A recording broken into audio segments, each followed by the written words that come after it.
Wasn't expecting to make this video, but man, it just seems like lately things are just popping up with bad Hyundai customer service.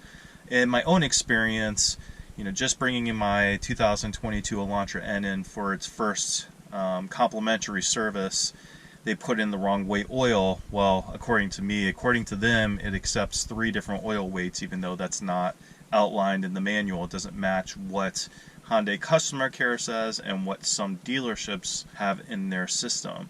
Along with that, I'm sure all you guys know already about the situation in California with the Elantra N owner that was pulled over by a police officer because he was in track mode or N mode, and was ticketed heavily and now is kind of in limbo with his car. I'll put links in the description as far as that video. ENtense did a great video on that describing the situation and has an update video on it as well. At this point it sounds like he's just going to get rid of the car. Hyundai won't help him out, so he's stuck. He has a brand new car he can't drive. It's kind of ridiculous. It just seems like surely they can do something, flash the ECU and say, we fixed it, bring it back to the testing station, have them test it in the default mode, which is what they're supposed to do, and then he can get his car back and everything will be dropped.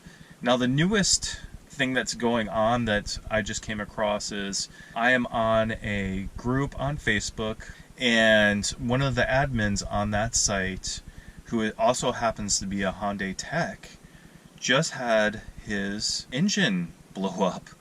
Now, what's really crazy about this, there's a couple different things. The first thing that's crazy about this is that through this thread, I found out about a giant DCT recall on the 8-speed dual wet clutch transmission that Hyundai uses in the Elantra N, as well as in, I believe, the Santa Cruz, and there might be a couple other different models that they use that transmission in. Apparently, what happens is the transmission basically just goes into some kind of crazy limp mode, and essentially you lose complete power of your car. This could happen on the highway. Really, just a terrifying situation, I'm sure, if it happens. There is a web page that you can go to and look up your VIN. It affected, I believe, about 1,100 Elantra Ns, depending on when your car was made.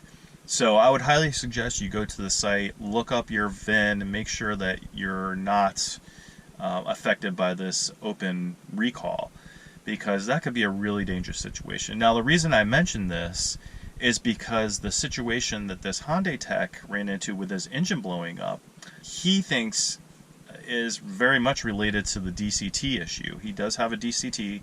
It's a 2022 Elantra N with the 8-speed DCT. And what he experienced is pretty much what this recall is saying. Now, I don't know, I haven't talked to him directly as far as whether his VIN was affected by the recall or not. I'm assuming no, but what this is all leading to is Hyundai has denied his warranty claim. Now, his car has 18,000 miles on it, and it's completely stock from what he says. And essentially what they're saying is the car revved to about 8,300 RPM, which he said isn't even possible because it has a 6,700 and some change RPM redline limiter on it. And because that happened, he's saying it's an out of warranty claim. This guy that has this, essentially new car with 18,000 miles on it, I mean, it's less than a year old, is having to foot the bill for putting a new engine in his car. Now, lucky for him, he's a Hyundai tech, so he's not going to have to pay the labor costs of it. But from what he says in his post, that would be a $13,000 bill for a regular customer that's not a Hyundai tech, and 99.99% of us are not Hyundai techs. To me, this is just very concerning. I think the vast majority of us that bought this car bought it because it has such a great warranty with it. And, if that warranty is not being honored at the dealership or through Hyundai corporate, then do we all just buy cars that we can't trust that they're going to, either perform like they say they do, and if they don't, that they'll be fixed correctly. The various replies to his thread explaining why he hasn't been around for a while and what happened to his car, that most people are saying, hey, you know, this goes beyond just them denying a warranty. You need to hire a lawyer, you need to bring them to court. And he's basically saying that he talked to a lawyer buddy and it's actually cheaper just to replace the engine since he doesn't have to pay for labor. While I completely understand his position, the unfortunate result of that is that it's going to fall upon us as regular customers. If something like this happens, they can just deny it and we're left footing a $13,000 bill. Now, of course, you know, I'm not saying that this is going to happen to you. This might be a one-off situation. The vast majority of people are not going to have any issues whatsoever. A lot of my comments that I get on my videos are, you know, why did you get a Hyundai? Hyundai doesn't have a good reputation. They make junk cars. And being, you know, a person with an open mind, I don't really have a major brand loyalty to any particular manufacturer. And again, seeing that there was such a great warranty included with the car, I figured this car makes sense to me. I'm starting to question that a little bit. I'm really hoping that Hyundai steps up and comes through with helping these people out.